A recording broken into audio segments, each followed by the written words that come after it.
Добро вечер во емисијата 360 степени на Алсат. Ке одговара ли некој за бегството на Сашо Мијалков? Зошто порано не бил побаран притвор? Кој му дојавил за предлогот на обвинителството или за одлуката на судот? По бегството, зошто веќе нема приведени или барем запленети телефони? Дали овој случај, како и оној со Никола Груевски, ќе заврши со заклучок дека и обвинителството, и судот, и МВР постапиле законски, а Мијалков го нема? Вечерва ќе видите интервју со шефицата на обвинителството за гонење организиран криминал и корупција Вилма Русковска, а гости во студиото се извршните директорки на Хелсиншкиот комитет и на коалицијата Сите за правично судење Уранија Пировска и Натали Петровска. Со разговорот со Русковска и дебатата во студиото се враќаме за кратко.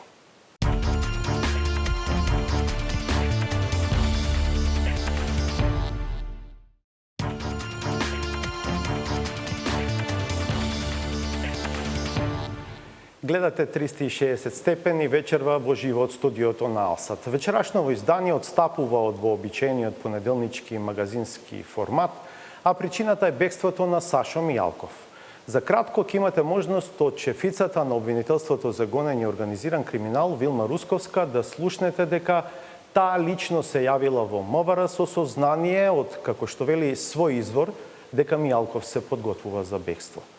Покрај Русковска, со која вечерва направивме онлайн интервју, имаме и двајца гости во студиото. Уранија Пировска, извршна директорка на Хелсиншкиот комитет, добро вечер и добре дојдовте. И Натали Петровска, извршна директорка на коалицијата Сите за правично судење. Добро вечер, добре дојде и за вас. Добро вечер. Петровска, какво чувство ве обзема кога слушнавте дека Мијалков неверојатно побегна? Вашата коалиција го следи судскиот процес и конкретниот, Таргет тврдина, прилично детално и педантно. Ќе зборуваме за дел од тие елементи малку подоцна во емисијата.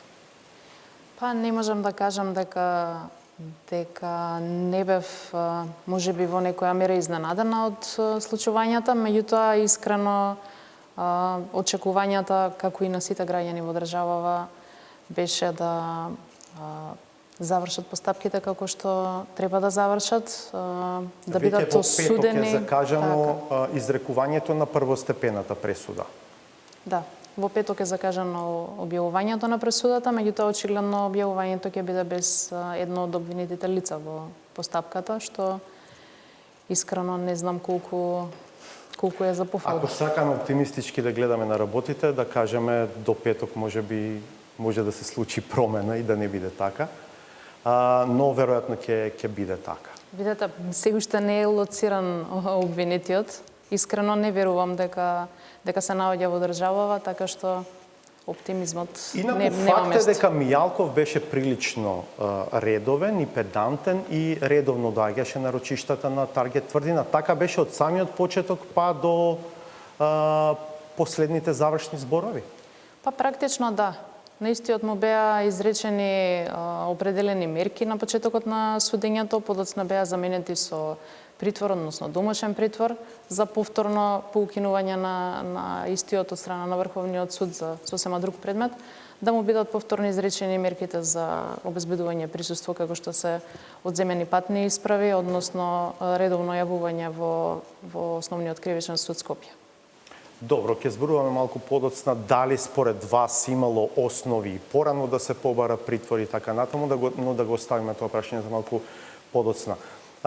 Пировска, зошто има мир кога нема правда?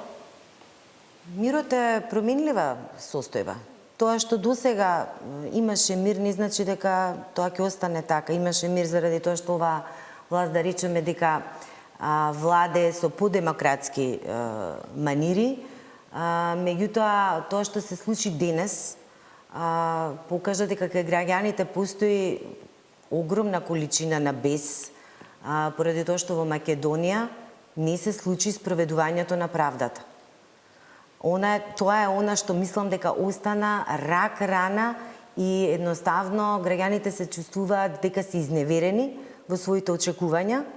Јас бев една од тие кои што протестирајќи полиците на Скопје извикував нема правда, нема мир и ке си лежите. Испадна дека никој не лежи освен Гордана Јанкуловска, Или може би лежат на некое друго место, например на плажа.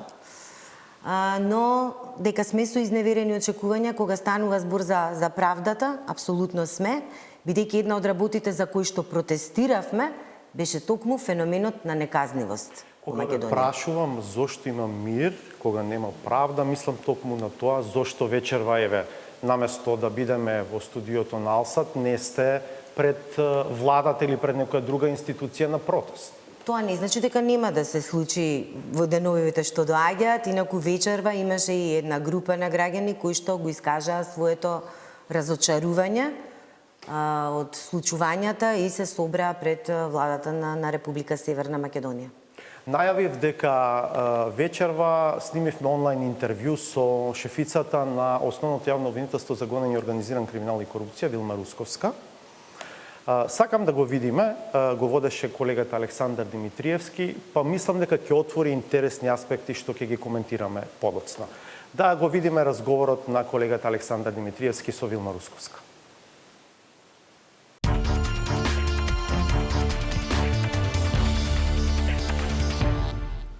Добро вечер, обвинителке. Повеќе од 24 часа не ви е достапен Сашо Мијалков, еден од обвинетите во предметот Таргет тврдина за кој што и наскоро се очекуваше пресуда.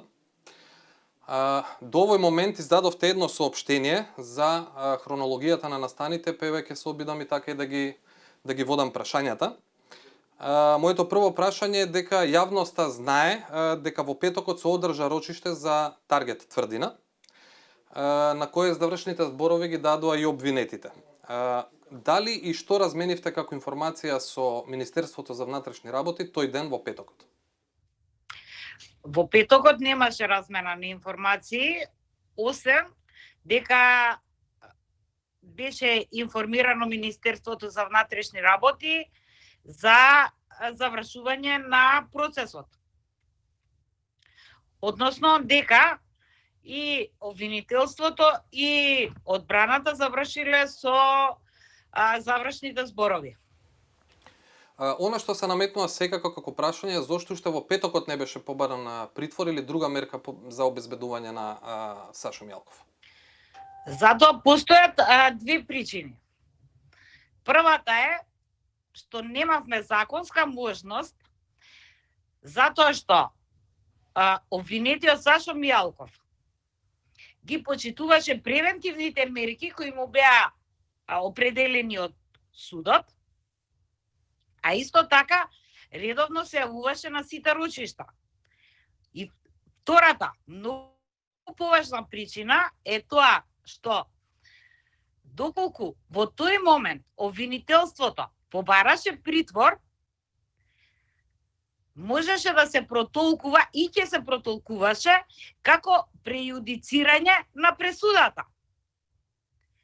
Додека судот не ја објави пресудата, ова повеќе да им објаснам на вашите гледачи, додека судот не ја објави пресудата, секој е невин. Што значи, пресудата можеше да биде и ослободителна, така? И врз база на што обвинителството да бара притвор. Во вакви случаи обвинителството може да бара притвор при изрекување на казна затвор од страна на судот. Ке се согласам со вас, но имавме една слична ситуација, би рекол, не идентична со Никола Груевски. Не беше иста, ќе ве поправам, не беше иста ситуацијата, затоа што тогаш при објавување на пресудата за Никола Груевски, тој уште беше во државата, обвинителството не побара притвор за него. И затоа апсолутно не мислам дека ситуацијата е иста. Таму не побара притвор, но пак откако не можеше да го најдат за да му го дадат решението за упатување на издржување на казна затвор, имавме неколку проблематични денови и повторно беше повикувањето на законските и процедуралните можности. Сакам да кажам, повторно имаме ситуација во која што, еве, постапува обвинителството по закон и по устав, но имаме повторно човек од висок профил кој што Барем сега за сега и бега на правдата. Повторно ќе ви кажам, многу е различна ситуацијата. Но Периодот... ефектот е ист. Не, исходот е ист, апсолутно, тука се сложуваме. Но, периодот од изрекување на казната до добивање на упатен акт за издржување на казна е многу поразлично отколку да се бара притвор пред изрекување на пресуда. А за исходот, уште ќе повторам, истија. Тука се согласуваме, нема дискусија. Како течеше вашата комуникација со Министерството за внатрешни работи во саботата?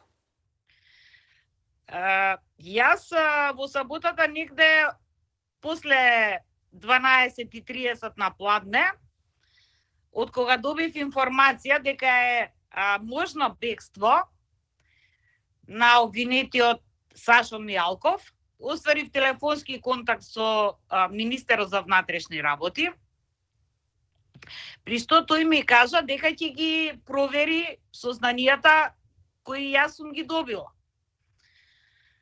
Негде после 15 часот, сега не знам точно, ми се јави министерот и ме замоли она што по телефон сум му го кажала да го напишам на писмено и да го доставам. Јас истото го сторив и известување доставив, сега не знам, мислам дали беше 16:30 или 17 часот, не мислев дека ќе биде толку битно, така да и не обрнува внимание на тоа. И негде после 10:30 часот, односно 22:30, ми донесоа известување од полиција, односно истото известување кое ја им го пратив, само со додадени генерали на обвинетиот Мијалков. Јас се јавив на директорот на полиција, го прашав дали оствариле контакт со Агенцијата за национална безбедност и дали тие имаат некои сознанија. При што директорот ми кажа дека Агенцијата за национална безбедност нема сознанија за бегство на Сашо Мијалков. Се слушнав и со републичкиот обвинител. Истиот ме праша, бидејќи известувањето од полиција беше доставено до мене, до Љубомир Јовевски, до Ленче Ристовска и до Трајче Пеливанов. Републичкиот обвинител ме праша колку ми е сигурна информацијата. Јас кажав дека ми е тоа оперативна информација од мој личен извор. И се договоривме да видиме следниот ден. Потоа јас пак во комуникација со јавниот обвинител на Северна Македонија се обидов да го најдам, да стапам у контакт со мојот извор, да прашам до каде и односно колку е сигурна информацијата. Со истиот успеав да се слушнам дури негде околу пладне. И при што сега не можам да откривам детали, ама на скала од 1 до 10, дека информацијата е негде 7. Добро, тука би ве прашал зошто уште во саботата тогаш не одлучивте да побарате притвор врз основа на оние информации што вие ги имавте оперативни. Ваши лично како шеф на обвинителството за гонење на организиран криминал и корупција. Каде што и предметот таргет тврди. Тоа беше непотврдена информација од еден извор. А кога ќе замислете, кога Агенцијата за национална безбедност нема никаква информација врз што ние да настапиме со сигурност. Дали ги информиравте обвинителите во случајот уште кога имавте информацијата или ја чекавте потврдата од МВР?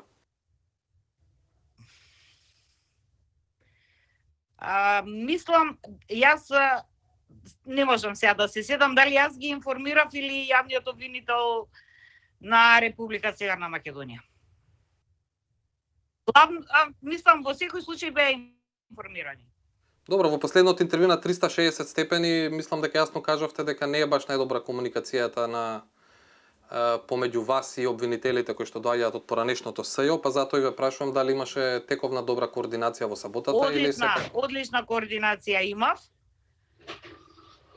Јас не знам дека немам добра комуникација. Не го кажала тоа никогаш. Само кажувам дека за одредени предмети што не ми се реферирани од нивна страна, не можам да зборувам ништо затоа што не знам. А дека немам добра комуникација, апсолутно не сум го кажала. Секој случај со обвинителката Ленче Ристовска и со обвинителот Трајче Пеливанов секогаш сум имала одлична комуникација. Во неделата барањето за притвор е поднесено околу 15 часот според вашето соопштение. Ленче Ристовска и Трајче Пеливанов беа во судот во 14:30 точно. Првиот судија се појавил во 15 часот и тогаш го примил нашиот предлог за притвор. Така, во 18:45 вие го добивате решението. Да. До овој момент, кога последен пат е виден Мијалков според тоа што вие сте били информирани за текот на во текот на овој процес? Визуелно од страна на овластени службени лица е виден негде после 15 часот. Визуелно. Тоа кореспондира од прилика со поднесувањето на вашето барање за притвор? Не. Значи, 1 час после поднесувањето на нашето барање до судот. Дали има крт во обвинителството, судот или во Министерството за внатрешни работи? За обвинителството можам да тврдам дека нема, а за другите установи стварно не сум сигурна. Врз основа на што сте сигурни? Дали испитавте можеби некого од обвинителството? Дали проверувавте телефони? Треба да испитувам затоа што и во саботата и во неделата бев само јас. Во саботата бев само јас кога го пишував известувањето до МВР, а во неделата бевме јас и 20 колеги и немаше никој друг во обвинителството. Кои действија ги превземате во оваа насока, односно дали е можно протекување на информација од некој кој што имал допир со информацијата до обвинетиот? Видете, премногу е рано сега да збориме одма за започнување на истрага. Да, но се губи драгоцено време, предпоставувам тоа пред себе да е целта, не само да се бара виновник, туку потенцијално да се најде и човекот што се бара. Па би требало да се најде човекот што се бара. Тоа во секој случај на сите би ни било драго, нели така? Но сепак кажувам, не сме сигурни дека истиот ја напуштил државата. Во следните денови ќе одлучиме што ќе се преземе и во која насока. Мислам, стварно сега не би сакала да преюдицирам било што. Во јавните гласила беше соопштено дека Мијалков се видел со Ивица Коневски околу 14 часот. Не знам дали е таа потврдена информација кај вас или не.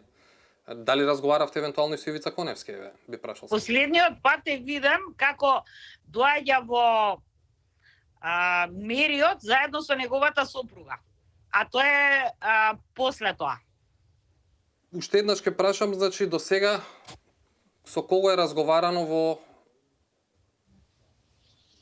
однос на вашиот обид да откриете дали има комуникација помеѓу некој лице и Мијалков? Дали е разговарано со семејството, дали е разговарано со некој со кој што е виден друг? Дали е разговарано со некој од оваа полуга МВР-сото? Да, за тоа немам информација. Добро, значи за на крај би ве прашал, со оглед на сето кажано, кој е крив што Мијалков избега од очите, да кажам, на системот и сега тука би ги вброил сите, бидејќи вие велите стимале комуникација, бил визуелно виден, што предпоставам значи дека и МВР имал оперативни действија за да го следи. Како беше можно, ете да го снема? Јас во овој момент Стварно не сакам да спекулирам со било чија одговорност. Добро, но ја отфрлате дека е кај вас. Апсолутно отфрлам дека е во обвинителството, затоа што ние ја дадовме информацијата, уште во саботата. Добро, индиректно дали може да заклучам дека според вас кај судот или кај МВР е пропустот? Не сакам да спекулирам каде е пропустот.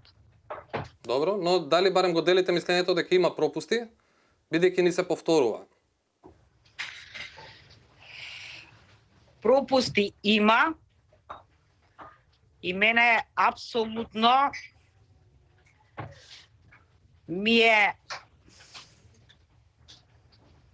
лично како мене, не како обвинител, него како човек, ми е страшно што ова ни се повтори.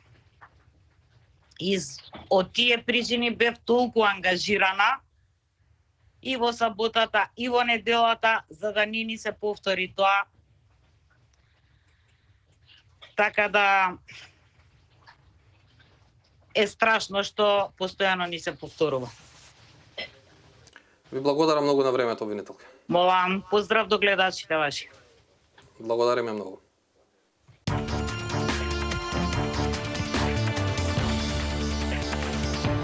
Се враќаме во студиото со моите гости, Уранија Пировска од Хелсиншкиот комитет и Натали Петровска од Коалицијата Сите за правично судење. Мислам дека тоа што на прва паѓа во очи по ова интервју е неговата разлика со соопштението кое што во текот на денот беше издадено од Јавното обвинителство на Република Северна Македонија и можеби главно во два дела. Прво, никаде во соопштението не се споменува фактот за кој зборува Русковска, тоа е дека таа лично му се јавила на МВР, на министерот за внатрешни работи, дека Спасовски побарал писмено да се обрати, па таа му се обратила писмено.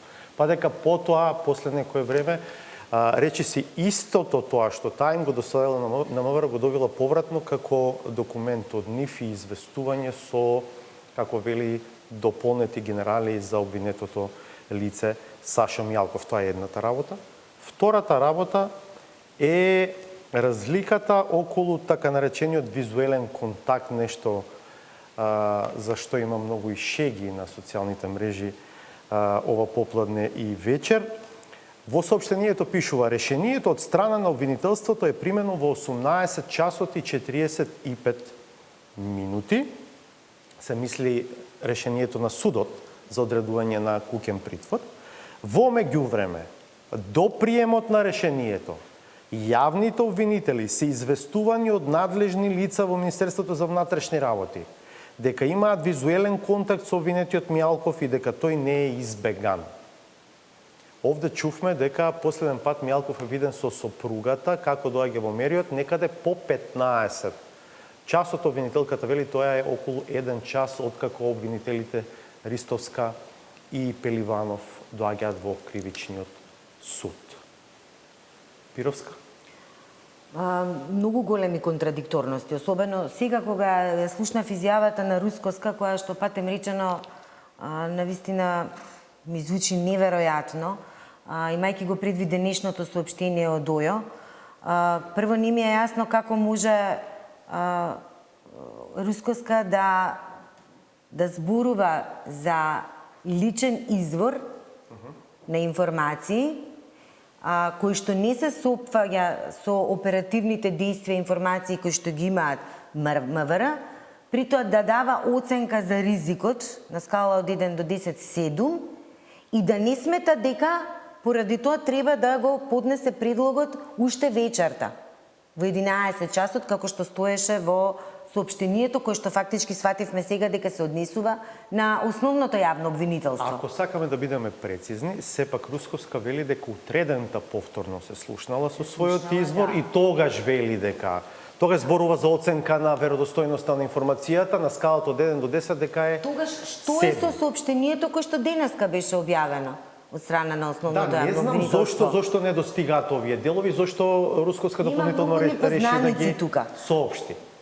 Понатаму, на вистина, кога го читав јас соопштението, прво што ми се наметна како прашање, зошто уште вечерта не се постапило, како што кажав, значи познато е дека обвинителите можат да достават таков предлог и во текот на ноќта кога станува збор за вакви случаи. Чувме дека таа вели дека сознанието кое што го имала го сметала за недоволно Ама јас сега зборувам за потврдено. соопштението од основно јавно обвинителство.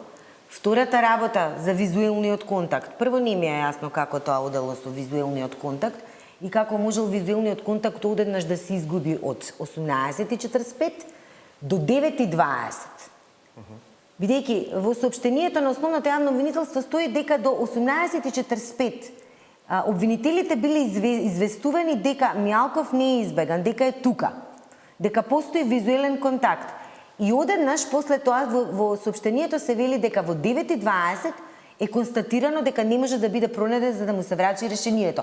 Што се случува во тие 3 часа? Предпоставувам дека е баран на повеќето адреси на кои што Но прашањето имало ми е предпоставка дека васко, може ако да биде имало најден. визуелен контакт, како можело да не се види дека во возилото не влегол Сашо Мјалков, туку само неговиот телефон, и дека само неговиот телефон стигнал до неговата куќа во Водно. Ако постоел визуелен Можно ли е контакт. Сашо Мјалков да влегол во автомобилот, МВР да имала визуелен контакт заедно со телефонот, потоа Мјалков да го оставил телефонот, да тој да влегол во гепекот на колата, во багажникот и да избега? Како и да е, нема податок за тоа дека воопшто при визуелниот контакт било утврдено дека Мјалков влегува во својот автомобил и се упатува кон своето живеалиште. Таков податок нема. Затоа јас денеска со нетрпение очекував и од Министерството за внатрешни работи да излезе некакво соопштение за тоа што тие утврдиле. При тоа повторно ми се наметнува како да речам како заклучок дека сепак не биле преземени сите мерки за да биде обезбедено неговото, да биде обезбеден Мјалков. Сепак се знаеше за каков профил на човек станува збор. При изрекувањето, при завршните зборови Ленче Ристовска побара максимална казна. Зарем тоа не предизвика веднаш страф и сомнеш дека тој можеби ќе направи обид да побегне од земјата. За мене тоа би представувало првиот момент кога би помислила дека треба да се преземат некакви дополнителни мерки за негово обезбедување. Слушав денеска такви дилеми, зарем барањето на максималната казна од обвинителството не е прејудицирање на пресуда, но точно е дека Еви Петровска ќе каже дека во принцип праксата е притвор да се бара поизречена пресуда, затворска, а не во моментот на завршни зборови, така? Притвор во принцип представува мерка за обезбедување на присуство на обвинетите лица. Истата може да биде побарана од претходна постапка до буквално до објавување на пресуда. Значи, поентата е да се обезбеди лицето во моментот. Праксата на обвинителството, како што беше наведена ваква или таква, кога е попрактично или не би ја дискутирала. Меѓутоа, ако обвинителството имало информации, како што каже и обвинителката, е имала таа информација во саботата, на обвинетиот практично оставени му се 24 часа, за да он може да располага, евентуално и да го испланира своето напуштање од градов. Тоа што не го разбрав убаво од интервјуто на Русковска е зошто ако сопствената информација ја сметала за непотврдена, потоа кога повратно ја добила од МВР истата информација, наеднаш ја сметала за потврдена. Или можеби вториот разговор со својот извор го смета за некаква дополнителна потврда на сомнежот дека Мјалков може да бега. Значи, без оглед колку и да сметала дека е кредибилен или некредибилен изворот, доколку има информацијата, би требало одма да постапи. Значи, најмалку што требало е во моментот да ги извести обвинителите кои што работеле на самиот предмет. Значи, слушнавме дека таа пријавила во БЈБ, па информацијата се вратила назад, меѓутоа што со обвинителите кои што го работеа предметот? Ние знаеме дека овој предмет е превземен од поранешното специјално обвинителство во ова и ова е надлежно обвинителството за организиран криминал и корупција. Од тука истата неопходно е да има екстремно добра соработка со сите обвинители кои што ги работат овие предмети. Токму за да не се случуваат овие работи. Значи, истите морало да бидат известени веднаш што се случува и кои се опасностите во предметот кои што го застапуваат. Наместо да се допишува со МВР, Апсолутно. да ги извести своите Може би затоа и постои колеги. дискрепанцата во двете соопштенија, заради тоа што тие најверојатно не располагале со тој податок. Јас така сватив од низиниот одговор. Што е со улогата на МВР во целиот овој случај? Да тврдите дека сте имале визуелен контакт со обвинетиот Мијалков, а потоа наеднаш да ви го снема, тоа значи дека Визуелниот контакт не бил доволно добар, очигледно.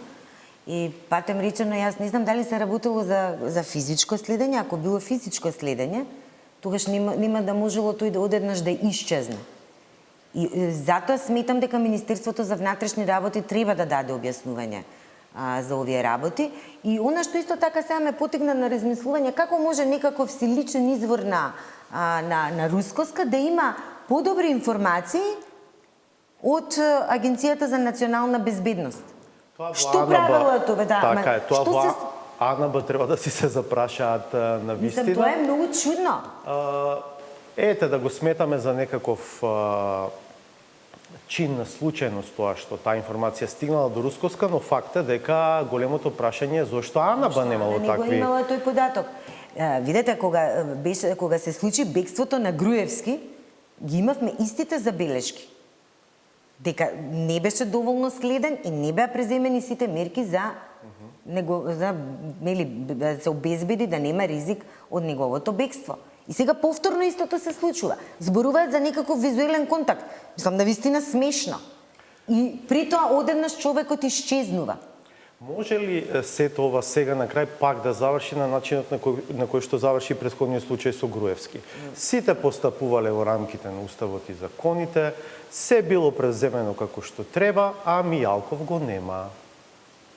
Може би, доколку се преземаа сите мерки после бегството на Груевски, доколку навистина се утврдеше нечија одговорност, може би немаше да ни се случи сега ова повторно. Но ние не ги учиме лекциите, ние само ги повторуваме грешките. Но доколку сега навистина не се утврди одговорност, и не зборувам сега тука за одговорност на некаков си службеник, не. Тука треба да сноси одговорност тој што пропуштил да преземе или да даде наредба за одредени действија. Јас навистина ги гледам пропустите овдека во обвинителството и сметам дека многу задоцнато реагирале, дека можело да се спречи бегството на Сашо Мијалков, доколку се поднел порано предлогот за притвор. Петровска, ви имате интересна теза. Прво, сметате дека немало основи да се поднесе предлог за определување на притвор до сознанијата за бегство, а тоа го темелите токму на овие информации дека, односно факти, дека Мијалков бил дисциплиниран, редовно доаѓал на рочиштата и дека се придржувал на другите мерки кои што му беа изречени. Видете, основите за притвор се 3, односно 4. Доколку постои опасност од бегство, доколку влијае на постапката, доколку го повтори делото или ако не може да го обезбедат во рамки на самата постапка кога постапуваат. Значи, ако не се исполнети овие основи, нема како обвинителството да бара дополнително што треба да навистина да предложи докази, да настапи од аспект на сигурност дека во конкретниот случај има можност за бегство. Јас ќе ви кажам, нели беше доволен примерот со Груевски? Пример, да, меѓутоа, праксата на Европскиот суд за човекови права вели дека не може висината на казната, нити пак во случајов сериозноста на кривичното дело, да биде основ за определување на мерка притвор. Самиот закон за кривична постапка вели дека точно се знаат кои се основите. Доколку обвинителството располагало со безбедносен план, односно проценка за опасноста од бегство, како што еве сега испадна дека има наводно и лице самата обвинителка која што е информирало за тоа е веќе друго. Тука настанува еве очигледно причина, односно основ зашто да побараат, зашто да претпостават дека има услови да се обезбеди, односно оствари таа опасност од која што се плашат, да избега. Во случајов мене ми е навистина несватливо обвинителката, кога веќе имала таа информација, зашто требало буквално да се игра пинг-понг со истата, да се пушти до Бирото за јавна безбедност, па да се врати повторно назад оваа информација во обвинителството, за обвинителството да реши да поднесе вели барање. сакав да ја проверам информацијата. Меѓутоа не кажа дека нешто клучно се променило од моментот кога е пратена информацијава до БЈБ, па вратена назад. Јас не слушнав дека... Ако таа имала информација, ако сметала дека таа информација е кредибилна веќе утредента, нели? Таа не морала да чека да добие потврда од Министерството за внатрешни работи. Ако таа била убедена дека постои ризик тој да избега, таа можела да ги преземе тие действија кои што стојат на располагање, да го поднесе предлогот. При што исто така е многу чудно што не ги известила, повторно ќе кажам, обвинителите кои што го работеа случајот. Има една одредба во Законот за полиција, член 51а, денеска беше цитиран по медиумите, кој што вели во постапката на собирање информации, полицијата може да преземе мерки на прикриено полициско дејствување, кога ќе се утврди дека со други полициски методи не може да се постигне целта на вршењето на полициските работи. Мерки на прикриено полициско дејствување се засилено прикриено наблюдување, оперативен надзор на јавни места, и мерките од ставот 2 на овој член, претходно прочитаниот, се преземаат по наредба на директорот на бирото или од него овластен работник. Веројатно, ова и го има преземено полицијата по наредба на директорот на бирото за јавни набавки, се извинувам, бирото за јавна безбедност, но на крајот Мијалков успева некако да се протне низ тие мерки. Или му е дозволено да го направи тоа?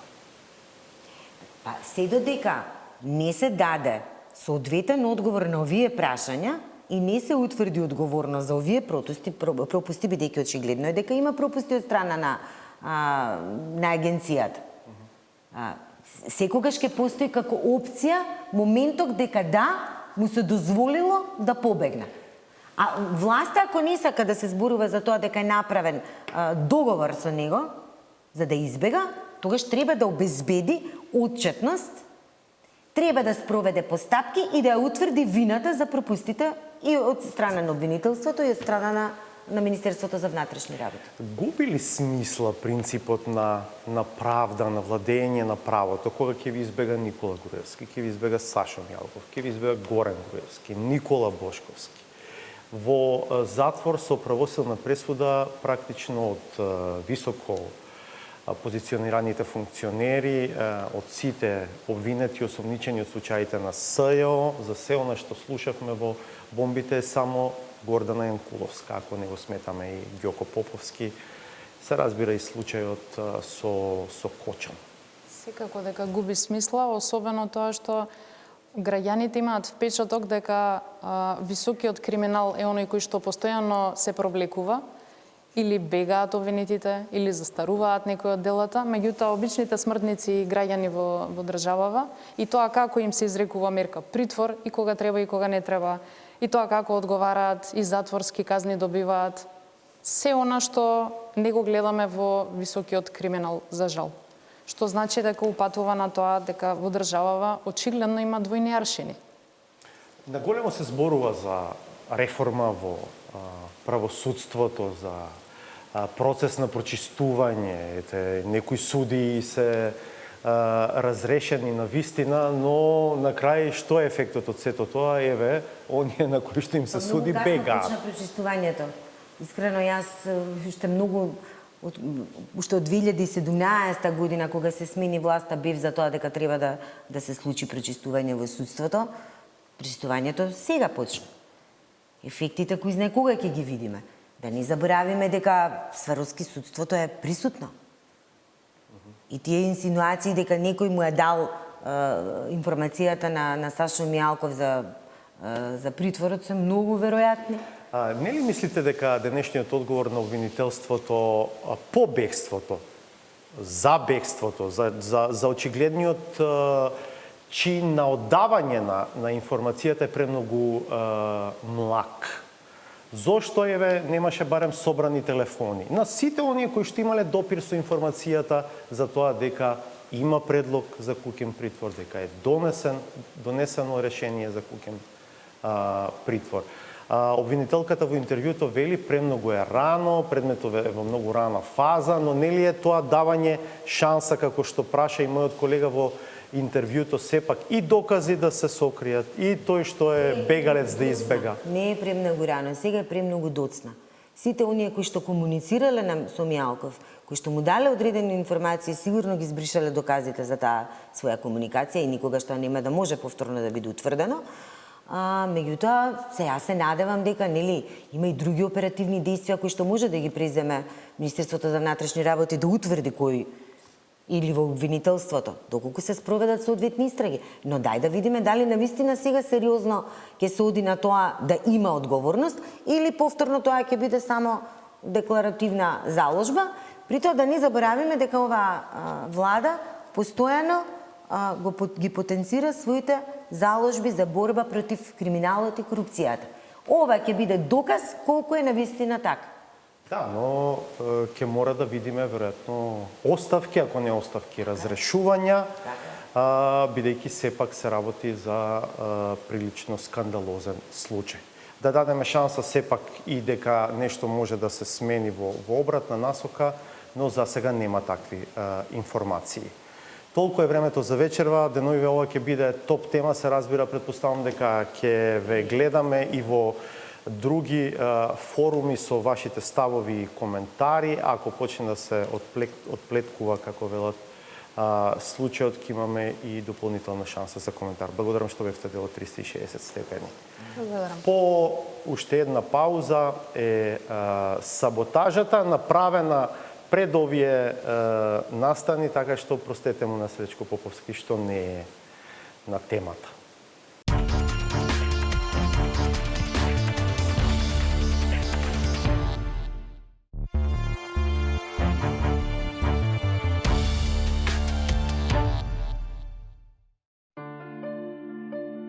Благодарејќи на високото ниво на транспарентност излегува на виделина исклучителните референции врз основа на кои ресорното министерство се решило да го утврди најквалитетниот кандидат за директор на Струмичкиот дом на културата. Ако учеството на карневалот или пофалницата за партиципација на престижната празијада не биле доволни, тогаш пресудни биле дополнителните документи со кои реално и со цврсти аргументи тоа лице заслужило да биде квалификувано како истакнат културен работник. Приложените докази се слики, фотографии и видеа, каде што ново назначениот директор е сликан со видни функционери во градот Струмица. Од локално ниво функционери, да. Каде што е фотографиран на отварање на детска градинка во населено место таму и таму. По градинката следува период на основно образование во кое според принципите е забранет упис без потврда за имунизација, но тој документ е потребен за првачињата, а не за министрите. Тие во однос на потребната дозвола за влез од антикорупцијска се однесуваат како антиваксери, па и покрај вооченото непочитување на кодексите. Самите се решаваат што е добро за нивното здравје. За мој личен бизнис, значи одлучувам јас, не може да одлучува антикорупцијска. Иако не е нивен личен бизнис, така изгледа тоа си го третираат во Охридската болница. Во време кога една вакцина вреди како суво злато, а националниот план е закон, според нивно убедување, не е голем проблем кога на мала врата, наместо лекари, се пропнуваат и секретари. Сад нормално во оваа фаза нема доволно, нормално ќе му се даде предност на медицинскиот персонал. Меѓутоа и да имало некој таков превид, јас не го сватив тоа дека е, не знам кој знае каква голема повреда на закон или нешто друго. Кој знае, може би биле охрабрени од неверојатниот оптимизам на премиерот кој во ситуација кога ја нема ни за лек, изразува стравување дека од неа најверојатно ќе бидеме предозирани. Ако продолжиме да порачаме од Спутник, следно е веројатно AstraZeneca, па нови количини од Pfizer, па нови количини од Sinopharm и ќе се затекнеме да имаме 5 милиони вакцини во државата. Но наместо власта симптоми на предозираност пројавува опозицијата, дефокусирани и дезориентирани. Наместо со неа, тие се занимаваат со себе и со собствените манифестации на незиното дејство. Ви се молам, не можам да се смирам. Сам многу е бучен Златев и дури хистерично тргувам. Напише вода смири се, сега за да биде дебатава на ниво. Напише водички смири се, но не викаат не хистеричи. Сакам да го прашам. Не можам да учествувам во еден ваков однос. Па не, многу е бучен и не може човек да зборува, мислам, нема смисла. Дали има легитимитет? Ова е, не знам како да го прокоментирам. Не знам какви глупости тропаш. И на крајот, за оние што пак одат во друга крајност. Па јас размислував искрено да земам една книга од Енвер Хоџа да читам на комисијата, така да ако почне комисијата веќе тој период и припаѓате. Веројатно треба да се побара некој поадекватен извор за цитирање, со кој ќе се врши филибастеринг. Оти со избраниот, само ќе се материализираат со мрежите дека станува збор, ако не за иста, туку барем за навестувачка, идеолошка рамка. Налсад следуваат вести, останете да ги видите. Ние повторно се гледаме в петок од 22. Пријатно.